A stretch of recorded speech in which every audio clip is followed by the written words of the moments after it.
and good evening, everyone. My name is Seema Shah. I'm a bioethicist at Lurie Children's Hospital and Northwestern University, and I've been working on the ethics of challenge trials for a few years now, so it is my absolute pleasure to be moderating this session. We're going to be discussing the current role of human challenge trials to address the COVID-19 pandemic.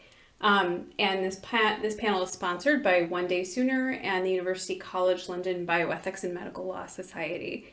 We have a really premier expert panel.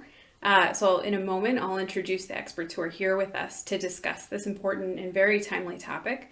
I'll just mention that this panel is being recorded, so you should keep that in mind. The reason that we're here today, as many of you who are attending probably already know, is because challenge trials have been considered as a way to hasten vaccine development in the COVID-19 pandemic. And they were proposed almost immediately at the start of the pandemic as a way to accelerate vaccine development. The initial proposal that got the most attention was this idea that challenge trials could replace the phase of testing that's usually used to test whether vaccines work. These trials are also referred to by many names: controlled human infection studies or controlled human infection models. But the key thing to keep in mind is that these are trials where people are deliberately exposed to pathogens, and they are really powerful tools that can, in a controlled manner, determine whether vaccines work, identify correlates of protection that tell you when someone's protected against a virus, or rapidly test treatments or other interventions. They also reveal a lot about the early phases of disease when it's hard to learn that information in any other way. These trials, of course, were proposed and have received a ton of attention and have been debated for many months now. The UK government has just announced that they are now in the final stages. They've received ethics approval for their challenge trial and are moving forward with it. And there's been this question now where some people are wondering what the value of a challenge trial like this might be. So that's what we're here to discuss today. What could a challenge trial with the novel coronavirus tell us at this point in the pandemic, and how much value could it add? We have three really stellar experts with us to help us answer this question. First, Mette Roestenberg, who is a physician scientist at Leiden University Medical Center. She's been working as a scientist in the research laboratories in the Department of Parasitology, and she's also been seeing patients in the Department of Infectious Diseases. She completed her PhD cum laude in 2013 at the Department of Medical Microbiology of the Radboud University Medical Center. There, she developed a human model for malaria immunity. She now leads a research group of translational scientists, and she has done really groundbreaking work on challenge trials. In 2018, she published a literature review of human infection models in the Lancet Infectious Diseases. I personally cite this article all the time. And she's also published a formal risk-benefit assessment of SARS-CoV-2 human challenge studies in 2020. She's leading an effort to prepare for a potential COVID-19 study to address, a SARS-CoV-2 challenge trial at LUMC. Next, we have Matt Memoli, who is at the National Institutes of Health Clinical Center. He's the chief of the Laboratory of Infectious Diseases Clinical Studies Unit. And there he's really led the charge on preparing SARS-CoV-2 challenge studies and also reinvigorating influenza healthy volunteer challenge studies, which have been instrumental in trying to identify things like a correlate of protection. He started up these studies after a decade of absence of any influenza challenge studies in the United States. And finally, we have Martin Schutten. Sorry, did I get that right? Schutten, but it's triple that. Schutten. Okay. Yeah, sorry, I practiced. He's another leading expert in challenge studies and an independent consultant who's worked with several of the people who are considering conducting SARS-CoV-2 challenge studies. His previous experience in global pandemic outbreaks goes back to the 2003 SARS-CoV-1 outbreak, when he was part of the WHO committee. And at that time, his laboratory was the first to find SARS-CoV-1 as the causative agent of the disease. So we really couldn't have anyone better to help us understand what's going on right now and how challenge studies could be used to address the COVID-19 pandemic. So to kick us off, what I'd like the panelists to do, starting in the order that I introduced them, is to talk about what the most important use for human challenge trials are right now for SARS-CoV-2. Thank you very much, Seema. Shall I kick off then? Yes. It's really a joy to be here and to discuss this with several of my very high esteemed colleagues. And I think you immediately start with the heart of the question here is what is really the use of a model, and what can this model learn us, what we cannot learn elsewhere, or what we cannot learn in another way. And you already mentioned a couple of reasons to actually perform challenge trials in general, so investigating vaccines, looking into drug efficacy, but also investigating that very early stage of disease right after somebody has been exposed to the pathogen. And I think that part of it, which is basically looking at pathophysiology, so how does a person respond, or how does the immune system actually respond to a pathogen in a very, very early stage, is very often overlooked as a important reason to actually do these challenge studies, because they teach us a lot of things, and it's hard to explain if you're not a scientist how important it is to really understand what happens initially in the beginning, and what happens, what ultimately decides who's going to become ill and who's not going to become ill, or who's going to be a transmitter or a rapidly spread a rapidly dividing virus, and who's not. And that's really important for us to know. So I think, to me, the reason to do SARS-CoV challenge studies haven't really changed during the course of the pandemic. For me, it's really my curiosity into this initial stage, which I think is really fundamental to a lot of things. So it's fundamental to understanding of the disease, but also fundamental to, public health interventions. Who should we vaccinate? At what point should we vaccinate? How does the virus actually transmit from one person to the other? Who's actually susceptible and who's a transmitter? All these kind of questions, can be studied in these challenge studies. So this is one of the main reasons for me to do these challenge studies. And that, to me, hasn't changed much, because we're a year after the initial sort of cases. And still, these are questions that we don't quite understand yet. So I feel that there's still a need to look into those. Okay, great. So I'd love to hear from the other panelists whether they agree with you about whether that's the most important question, and also whether the most important question has changed over the course of the pandemic. Matt? Sure. So yeah, so I mean, everything Meta said is correct. Those are all questions and things that we can use challenge studies for. Maybe I'm going to try to sort of maybe give broader categories that I think those things could fall into. And it's the way I've looked at influenza challenge studies over the past 10 years, and it's the way I look at the potential for this. The one big caveat that I want to say up front, though, is that all of what I'm about to say depends on the development of a high quality, reliable model that can be used safely to study the disease. And once you've developed that, then you can do all of these other things that Meta's talking about, I'm going to mention here in a second. So I just want to say that up front. So absolutely, the pathogenesis of the disease, whether it's early stage, later stage, all of that is important. Identifying correlates of protection. So being able to identify why someone becomes ill or becomes infected versus someone else who doesn't. This is something that challenge studies really give you an advantage in, because you can really control all the different variables that can play a role in that, in terms of underlying diseases, age, pre-existing immunity, and so on and so forth. So that really helps you, and getting at things like mucosal immunity versus systemic immunity and what roles they're playing, and really doing that detailed immunology is nearly impossible in a natural setting to really get at these answers because you have so little control over so many different variables. Meta mentioned transmission. Certainly challenge studies can be used to look at transmission. And then another area that hasn't been mentioned, intrahost viral evolution.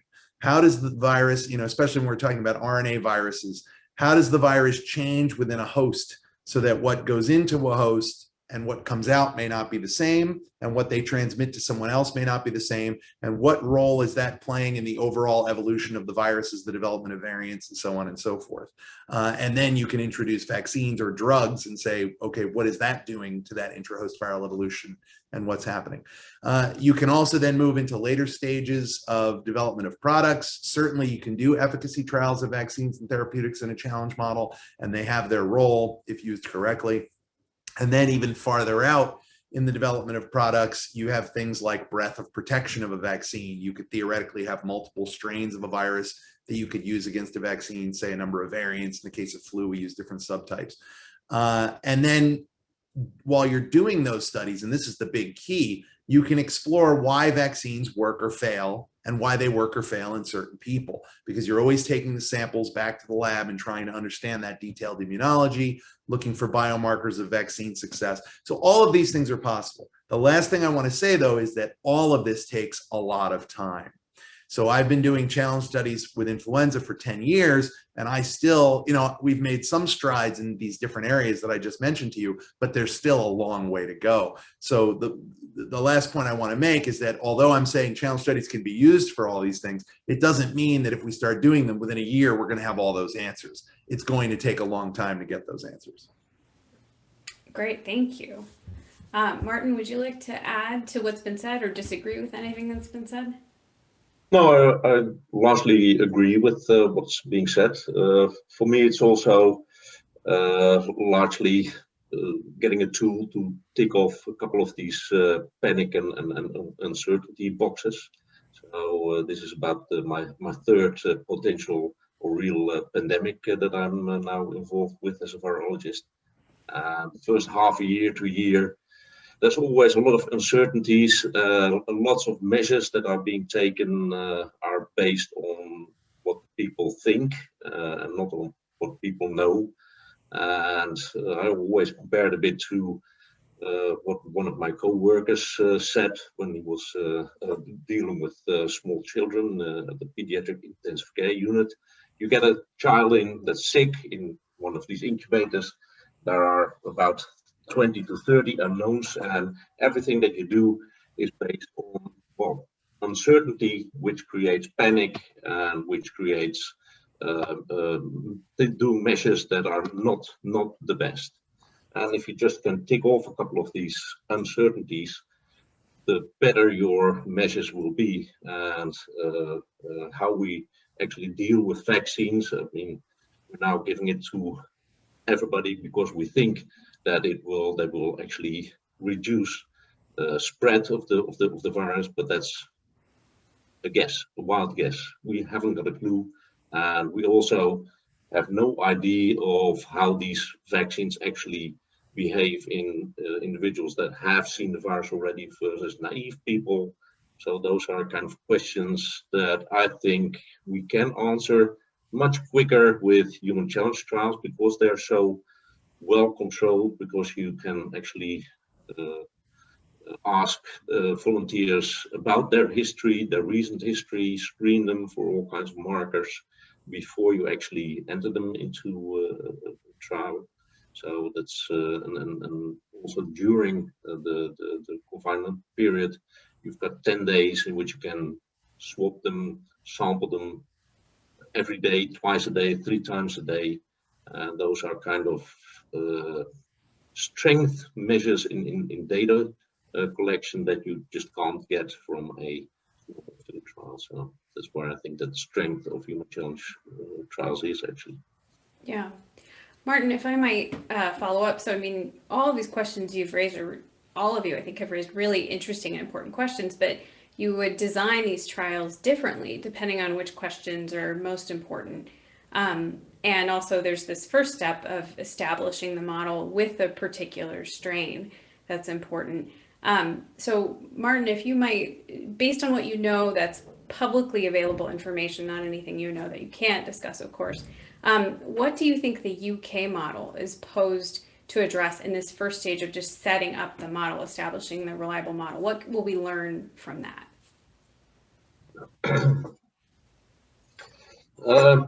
So there's one, I think, significant drawback in doing human challenge trials, and that's that you're always lagging behind. So what you can see already on the internet is that the UK group started selecting the virus and making the virus somewhere beginning of 2020. So that's probably somewhere between March and May, June. So the strain that they have made is probably from that time period.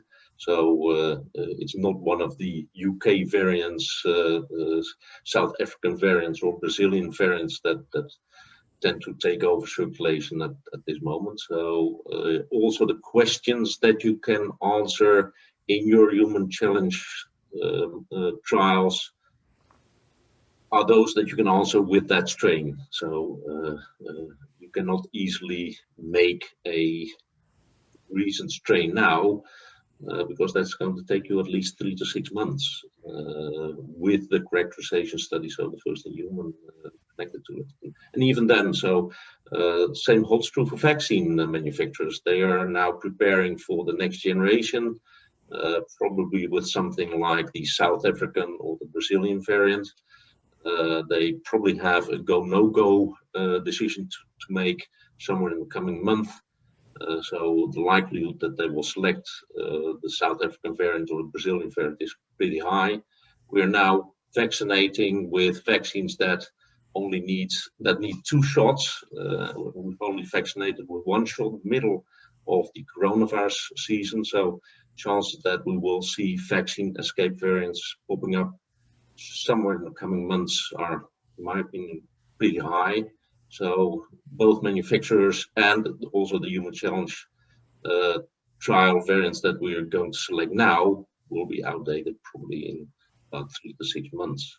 But you can still answer very valid questions with the viruses that you have at the moment and the vaccines that you will actually generate. So, for instance, the in my opinion, very valid question is how do these vaccines protect you from spreading the virus? I mean, that's in my opinion for our rollout, how we actually use these vaccines. A pretty important question, which will not be answered shortly, I think, with the same amount of solid data in field trials. Mm-hmm. So thank you. That's really helpful. I think it's clear the challenge trials that are being launched now are going to be done with the strain that's been circulating since March. So we won't know about the variants from establishing this model. And if the model, I think, were to be changed, I guess, Meta, you had a very interesting section of your paper where you tried to distinguish the social value of establishing the model, what benefits you get from that, from the social value of using the model to test vaccines. Could you tell me a little bit about what you think the social value is of establishing the model this first stage, and what could be learned? What are the most important questions that could be learned from that using the strain that we're now unfortunately very familiar with? Yeah, so I fully agree with you. There's actually 2 stages. You always have to go through this establishing the model phase that Matt was also referring to earlier. Which means that basically you're trying to figure out what dose exactly you'll be using to expose people to and to get a sort of consistent endpoint. And with endpoint, you can take any endpoint, but in this case, in the SARS-CoV-2 challenge models, I guess it will be looking at the virus and virus replication in the upper respiratory tract, because you're actually not trying to make people ill. You're trying to actually induce replication. And we call this an infection model rather than a disease model. So it means that you're actually starting with a small number of people, giving them really a small number of viral particles to see what will happen and whether you can get some replication and some immune responses that you can detect. This is obviously different from a second phase where you can actually use that model to answer all kinds of different questions. Yet, I don't think So it seems sort of straightforward to think that every study has one sort of defined goal and one question that you'll get an answer to. And I think the main advantage of challenge studies is that you can actually answer a lot of things. And we try to do that with a very small number of volunteers, basically looking at a lot of different things. And I'm assuming and I'm hoping that the UK initiative have involved a lot of different groups to look at many different aspects of the immune response. So obviously that first study where you actually establish the model will not tell you anything about vaccines, because usually you try to actually include naive individuals first to see what will happen and when you will actually achieve your endpoint. But still, you can already dig into the immune response and look at differences, for example, in innates. And some people will be more susceptible than others. And the question is, why is that? Some people will be, transmitting more than others. And again, that's a question that you can also look into. So there's a number of different things that you can already look into in that first stage. As far as the second stage is concerned, I think it very much depends on the group and the questions or the phase of the pandemic that we're in, and which questions are most important and which ones we want to then address first. So there you can actually go many different ways, and you can also think about doing things in parallel. So having different studies in parallel to answer different types of questions, and the design of the study will then be different. Mm-hmm. Great, thank you. That's really helpful. Matt, I'm wondering if you could talk a little bit about using this first phase, second phase distinction that Meta has nicely drawn. In that first phase, could we find potentially a correlative protection, or is that sort of possible but not likely? I know that you in your work have identified correlates of protection for influenza, and those can be very useful for future vaccine testing and improving the rigor of field trials down the road. So could you talk about that specifically? So yeah, so during the sort of development of the model stage or testing of the model stage, however you want to describe it, you can absolutely do should do very detailed exploration to get as much value out of that challenge as possible. I mean, that's honestly, I feel, the ethical way to deal with it.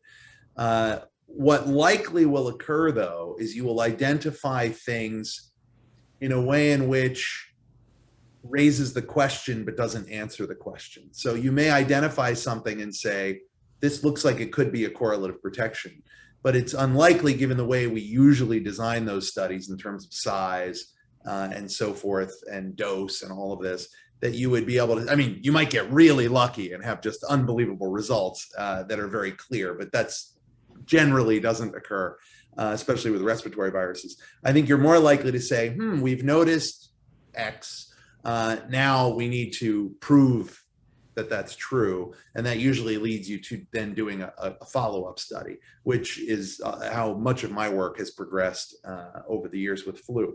So I do think you can learn a lot, and you may be able to, I mean, you may notice something that a vaccine manufacturer or developer could run with for the time being, but I don't know that you'll sort of prove as much as you'd like to some of these things without further follow-up studies. But it certainly could generate very important questions that could be used in the process of developing vaccines, or in the process of doing natural history studies, or in the process of monitoring, public health measures and things like that. So I do agree that you can get a lot out of even the development, but I don't think the development will answer the questions. It will raise questions that need to be further answered. Yeah. Okay, that's great. So it sounds like, you might say this is a promising candidate for telling, say, this level of neutralizing antibodies is we think what is protective for people, but we don't know. I'll give you a good example. So Thanks. Right now, everything that we've done in terms of vaccine has been very much focused on giving you systemic antibodies against the spike to protect you. Well, maybe in the process of doing a challenge study, you're taking mucosal samples along with your systemic samples, and you find that the people who you are unable to induce an infection in have very high levels of some sort of cytokine or IgA or what have you in the mucosal level, and that the people who do get infections have less of that. Well, now you've identified that, hey, maybe mucosal immunity is more important, and we should be directing our efforts to, or maybe not more important, but important component of immunity, and we should direct our efforts to induce mucosal immunity, right? So that didn't answer the question, but it directed your attention to another area that maybe we haven't been focusing on. Mm-hmm. Great. Yeah, that's really helpful. Can I add to that, maybe, Seema? Because I think Matt is really pointed out a really important point here, that, I mean, because challenge studies are so small, we call them a model, right? We call them a model for a reason, because they're model for the real disease. So whatever you find, well, however you design them, whatever you find, you always need to sort of confirm that whatever you found is also true in the real world or in a patient type of setting. Mm-hmm. And we've seen that in other diseases as well. If you find something, you find a signal or something interesting or a marker that you hadn't thought was actually of importance, and then you go back to, patient studies or whatever to try and see if you can find the same signal there to confirm whether it's true or not. Great. Martin. Yeah, but we should also look at what we need in the coming years. I mean, the current generation of vaccines are based on one principle, probably largely induction of antibodies against spike, but maybe there's a kind of analogy with influenza, where companies will want to make next generation vaccine based also more on other principles like induction of cytokines, induction of cytotoxic T cells and stuff like that. I mean, for influenza, we've seen examples of Vaccitech, of Bioethics, all these kind of vaccine based on slightly different principles, and how valid is it to further investigate these kind of vaccines, to further invest in these vaccines? Those kind of questions can also relatively quickly be answered with human challenge trials, where you need much larger groups and larger phase 3 trials to if you do not use the human challenge study. I mean, like for instance, Bioethics have done a huge phase 3 trial, very expensive, and they might have been quicker with getting an answer if they would have used the human challenge study. So that's maybe also something that we can use human challenge studies for. So I think the first part of your point, I really appreciated that it sounds like, all of you are saying there are a lot of assumptions that people have made or uncertainties about infection and interactions between the pathogen and the host and what really is important to protect people. And we're kind of, in many respects, flying blind in the pandemic. So a challenge study is a way to illuminate all of these different components of what's actually going on that could inform vaccine development or public health measures. It could take us in a different direction than we've been going, potentially. But I think the part that I'm still a little confused about is whether you all think a challenge study was ever going to be sufficient to investigate efficacy. So obviously, doing a challenge study itself could be faster than larger phase 3 trials. But Martin, with your last point, I wasn't sure if you were suggesting that they should have been used in place of phase 3 challenge trials. As we heard from Meta, there are important limitations about what you can learn from a small group of healthy volunteers. And also it has taken time to get to the point of setting up the model and establishing, and it's still not established, whereas vaccine trials have moved surprisingly quickly in the pandemic. So maybe if we could just figure out that point, we can move on and talk about risk a little bit as well, which I think is another important issue. Yeah, so at this point, I don't see human challenge trials and data from human challenge trials to be completely on their own sufficient for licensure. I mean, that's not going to happen at this point. We do not know how the whole pandemic will evolve. So maybe in half a year or a year time, that it will not be that easy anymore to do field trials, and we will rely more and more for our efficacy on challenge trials. We do not know, so that may happen, but at the moment you still need large-scale phase 3 trials for efficacy, because we can run them, because there are enough patients out there in the field. There have been, of course, clear examples where data were used for licensure, but those were the rare diseases. Biosimilars, for instance, they're now looking into taking those efficacy data. So maybe later we can use them, but not at this very moment, I think. Right. I think you're all being, very cautious, appropriately. I'm mindful of Matt's point of, this takes time. And Matt, I'm wondering, I'm going to ask you to engage in a little bit of prediction. Maybe you all could help me with this. I mean, if we're talking about, still a couple of months to get to that point where we get the right dose for this strain and establish a rigorous model, and then that model is going to be used to address certain questions, but it still will have the older strain. What is it that we should be focused on getting out of the model, using the model for at that point? Yeah, so the way I look at it at this point, where things are, is that we're not trying to solve the problem that we face right now.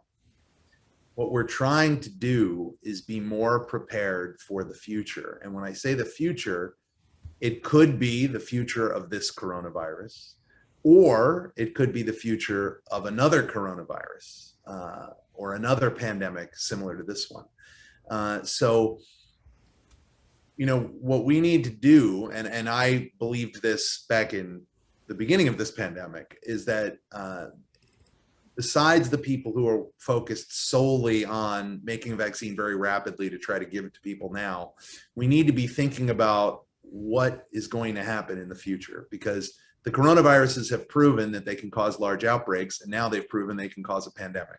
And it's likely that this has happened in the past, we just never recognized it in history. So how do we prepare for the future? And do we have any idea what role the interventions we're doing now could play in the future? So something you could learn from challenge studies that will be hard to learn in natural history, for example, is what are the true differences between the immunity that you gain from a vaccine like the ones we're using compared to an infection? And what does that mean for the future of you as a person who either received the vaccine or the infection, in terms of your susceptibility to this virus or some similar virus that comes down in the future? And so, for example, and again, I'm speculating. I'm not saying that this is true. I'm saying this is a possibility of many, many possibilities.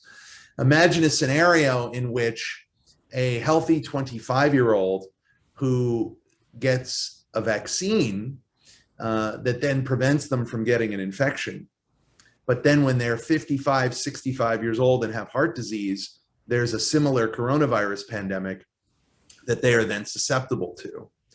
And another healthy 25-year-old who does not get the vaccine and gets infected, and that infection offers them a more broadly protective memory and immunity than the vaccine does, so that when they're 65 and that virus appears, they're less likely to develop severe disease and die from it.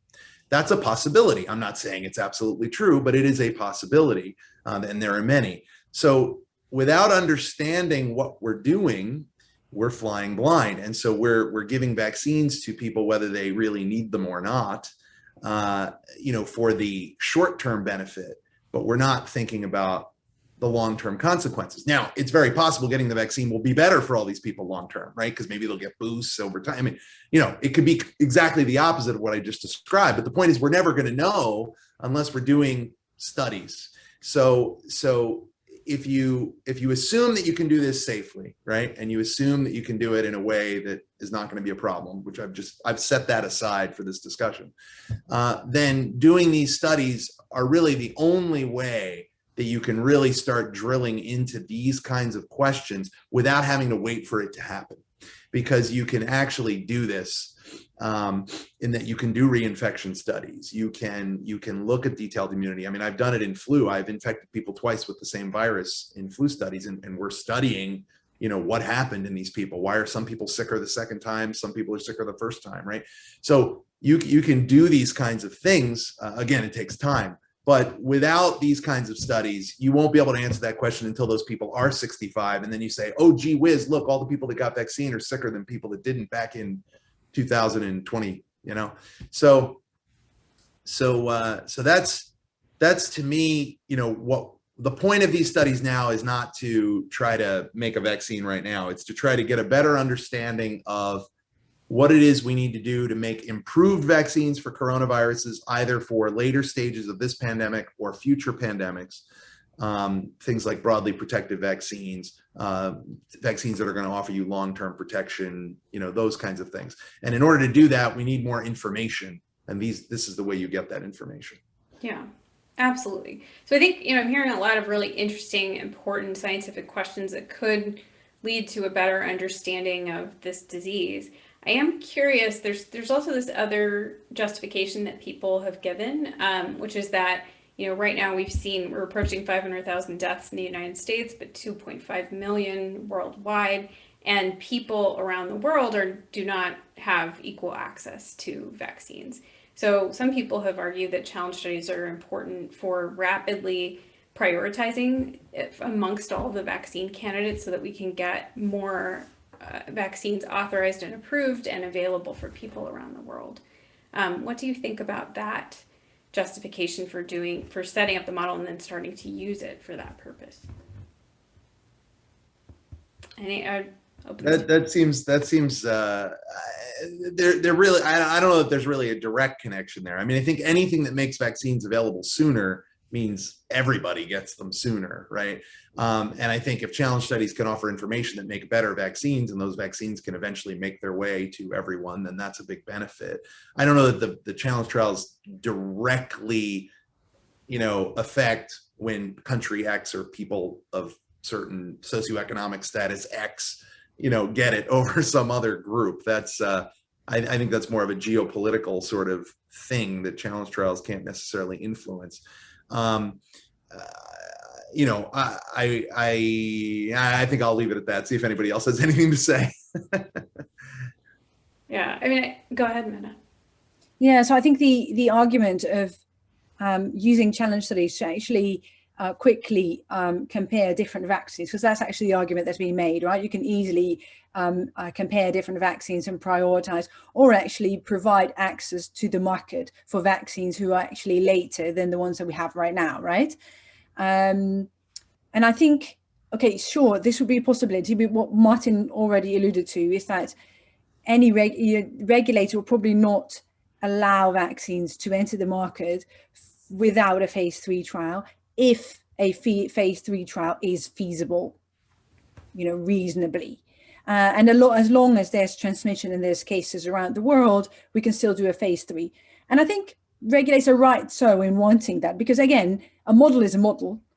It's not the real world. Even a phase 3 is not the real world, but at least it's more close to what's, you know, what will be happening once you implement the vaccine. So I think it's completely fair to say, well, if we can test it in a more like real life setting, that's what we should do to actually prove that these vaccines are more efficacious.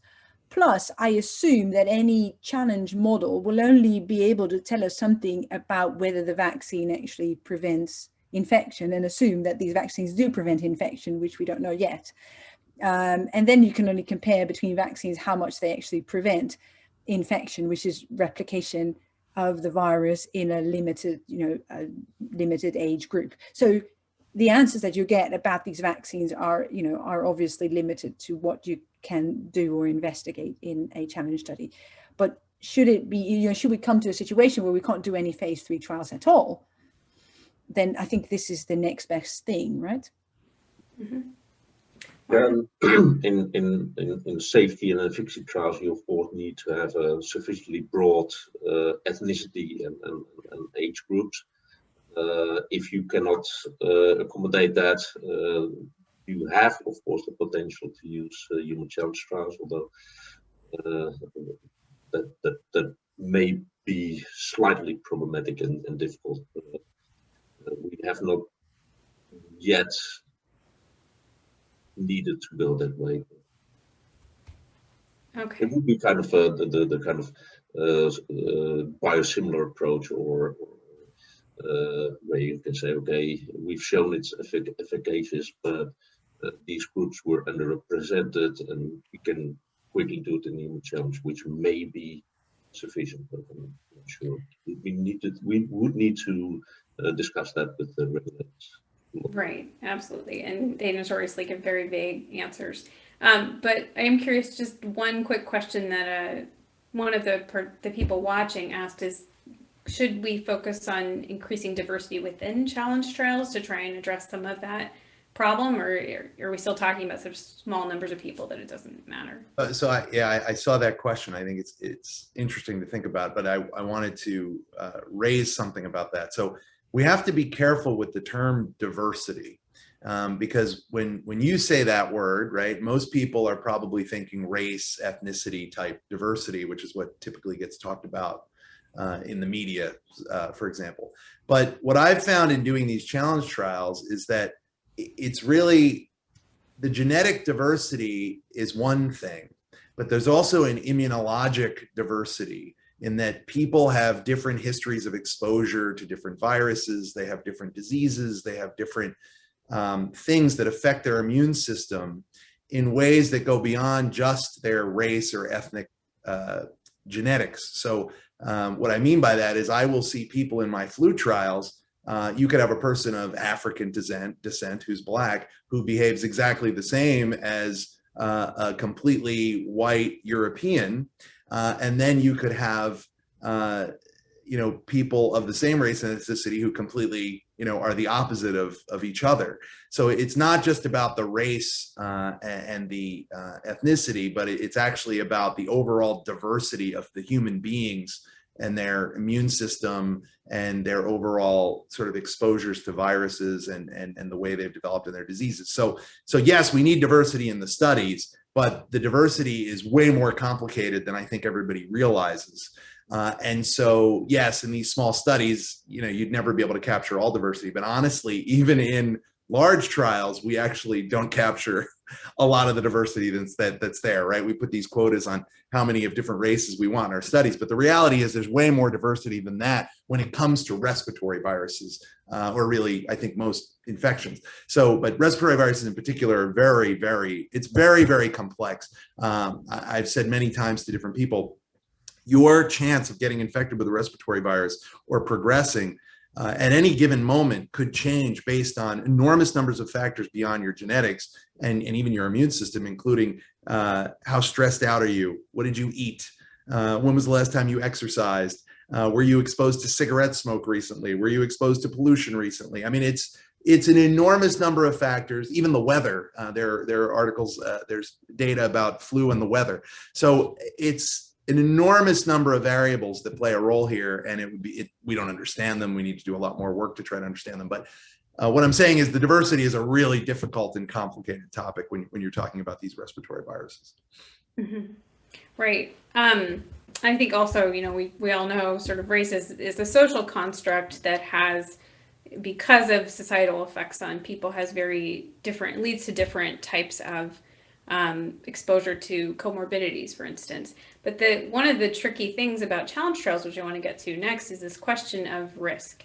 So when we're looking at who's enrolled in challenge trials, many people have been thinking about limiting the volunteers to be young, healthy people. From what I understand, in the UK challenge studies, they'll be between the ages of 18 and 30, I believe.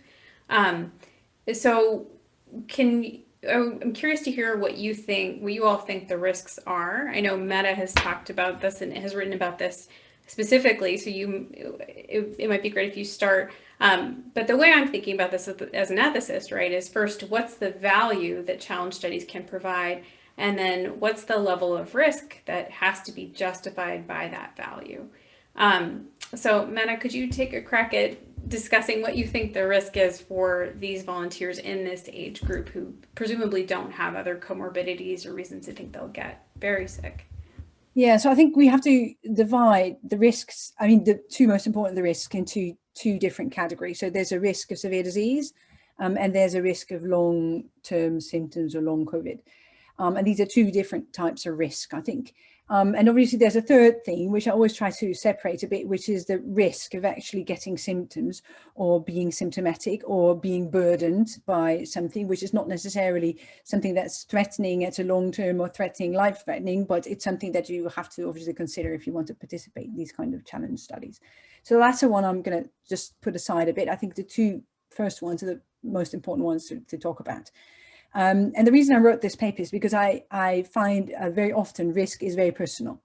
So the way people perceive risk is really very personal. What people think is very low risk, like bungee jumping or whatever, well, other people might think that's a really high risk, you know. So risk is really, really personal. And I think if we want to do a good assessment of risk, we need to actually be scientific about it and look at the data and see, you know, how big is the risk really. And I initially found that many of these papers on SARS-CoV-2 challenge studies thought that the risk was actually rather high for young individuals to develop severe disease, mainly because we see lots of the severe disease, right? In my hospital, so we've seen a lot of cases. And that just impacts your way of looking at risk. Whereas actually, if you look at the epidemiological data, and that's what we've done, so look at the data, this is all first wave data, so it might have changed a bit, although I don't think it's major. And just look at how many people between 18 and 30 years old with a SARS-CoV-2, with a COVID, actually end up in the hospital. And then go back and look at how many of those actually had comorbidities. And the difficulty thing is always looking, you know, trying to make an estimate of how many of these individuals actually walk around and had COVID without either even noticing it or being very, you know, lightly symptomatic. And I think the ratio of those two determine the risk. And we found that looking at the epidemiological data, that the risk of severe disease or being admitted in the hospital with severe COVID is around 1 in 1,000 or smaller. For a young individual, which again, it's not zero, but it's much lower than I think what a lot of people might have thought initially. And again, this is based on serial epidemiological studies, so looking at who had COVID before and how many people are actually reported to the hospital. It's a bit harder, I think, to assess the risk of long COVID because we don't have a lot of good data yet on exactly the numbers. But here also, I think the initial studies are showing that the risks tend to be a bit lower than what was initially reported in, you know, in media, simply because, you know, it seems to be a lot when you ask people who had long COVID and people will report. But if you ask who had asymptomatic COVID, nobody will report. So, you know, if you then eventually crack at the numbers, generally the risks are much lower. Yeah. Mm-hmm. Okay, great. Matt and Martin, do you have anything to add about the risks to young healthy volunteers? I still think that we largely overestimate the risk, but I mean, because I mean the individuals that are entering these kind of trials are screened to be, well, the most super healthy people that you can think of, which we hardly see actually in hospitals. And I also think that this will change rapidly in the coming half a year to a year, because the percentage of people that have seen the virus already for the first time or have been vaccinated becomes seriously high. So the percentage is probably so high that individuals entering these trials have probably seen the virus in any way already, and their risk of getting serious side effects or serious adverse events or becoming ill will probably be really low, extremely low actually. Mm-hmm. Yeah, so I mean, I agree. I actually think Meta's estimate is too low. In terms of, I think there's even a lower risk of hospitalization than what she described based on the sero survey we've been running and other data. But in fact, for younger people, I actually think participating in my flu studies is higher risk than participating in a COVID trial because more young people die of flu by percentage. But you know, it's new and there's things we don't know. So to me, the biggest risk right now is the risk of the unknown. in that we don't know if there are any long-term consequences of getting COVID and what that means, 5-10 years down the line. We could discover that people are more likely to develop some autoimmune disease, or when they get infected with another virus, that somehow there's antibody dependent enhancement, or, these are all things we don't know. So there is some risk of the unknown in that we don't have 100 years of observation of what happens to people like we do with flu, to know that risk. So there is some risk of the unknown that we have to really consider. The other thing we have to consider is that although I think the risk is very low that anybody develops severe disease and dies, especially younger, healthy people, we do have to consider the risk of, if it were to happen, because it is possible, right, that somebody could get very sick or even die. What would that mean for the research community, for challenge trials in general, and how, what would our response be? What kind of things we'd have to think about.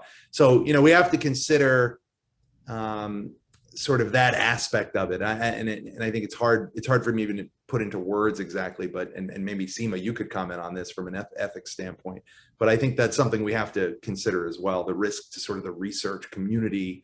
Obviously the person's getting severely ill and dying is the most important issue, but there is sort of a risk to the progress of research here that we have to consider. Sure, and I'm very hesitant to interject because I think there's so much more that you all have to say at this moment, but I do think people sometimes talk about it as social harms of conducting research and having an adverse event or a death. We also know that public trust in research is a little bit fragile, and when people have died in research studies, that's often gotten a lot of public attention. There's still widespread misconceptions about challenge studies where, many people think the Tuskegee syphilis study was a challenge study, even though it was not. It was a horribly unethical natural history study, but people think of it as a challenge study and therefore continue to have distrust in the research enterprise today. So I think, it's not so linear or clear how exactly all these things get connected, but it does seem like that's a potential risk of doing these studies. So I guess one of the other questions that, people have raised about this is some have said, well, we don't have what they call a rescue therapy. I know, Matt, you and I have had a few conversations about this. What do you think about whether a rescue therapy is a necessary condition for moving forward, and whether the things we have now, like monoclonal antibodies and dexamethasone, whether they count as a rescue therapy?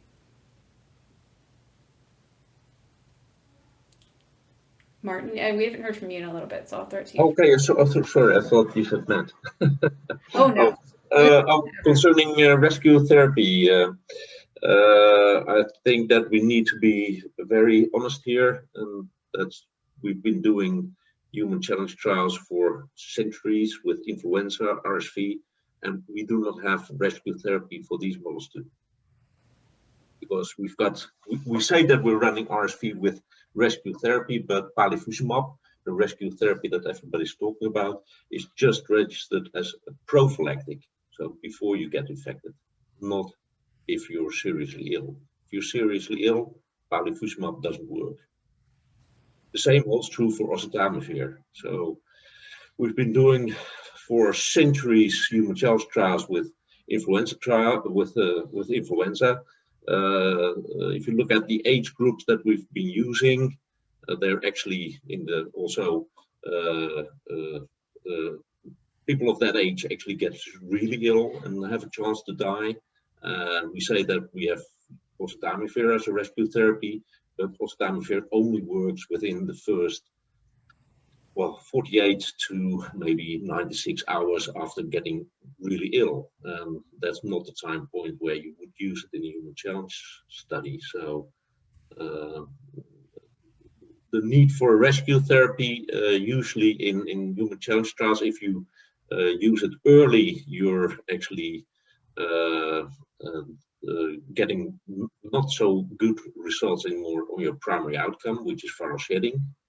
So you need more individuals, so you're exposing more individuals in your human challenge trial to mitigate the risk. And I mean, just participating is already a risk, of course. And if you treat late, then usually these rescue therapies don't really work anymore. Hmm. So I think safety comes from choosing the right volunteer population. And if you look at the volunteer population that we're looking at, 18 to 29, and the risk of actually getting seriously ill or death in a human challenge trial is so extremely low. Yeah. Mm-hmm. If you're really concerned with these kind of chances of getting seriously ill, then you should also not get into a car and drive the mean number of kilometers every year. Because I'm 56 years old of age. Me dying of COVID is about the same percentage chance that I have if I drive just the mean number of kilometers that a Dutch guy is driving a car, which I do. So I should not drive a car. You should come drive on the DC Beltway. It's more dangerous. It's more dangerous. No, anyway, I agree with Martin, but I do want to add something to that. So everything he said about the challenge trials we're doing without rescue therapy is true. And I don't think that you have to have a rescue therapy to do a SARS-CoV-2 challenge. However, I think the decision there lies with the society/country in which you're planning to do the study. So what do I mean by that? I mean that there's, you know, the society in which the study is being considered has to have some consensus on how they feel about risk in research. And if, you know, so in other words, me as the scientist, I don't think I can just make that decision per se. I can say that I think it's appropriate, but I think ultimately, you know, there may be places in the world where people consider it too risky, and there may be other places in the world where people consider it not too risky. And I think we can make arguments one way or the other, but I think ultimately society kind of dictates this. So, you know, it's a little tricky in that if the majority of people think that you need a rescue therapy, you know, it's hard to overcome that viewpoint, I think.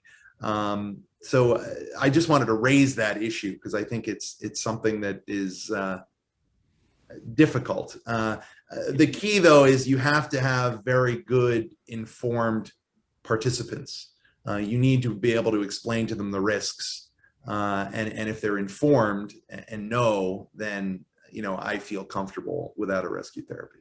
Yeah, but our ability to run safe human challenge studies also comes from experience. I mean, you probably have exactly the same if you are talking about human challenge studies at conferences, but also to people.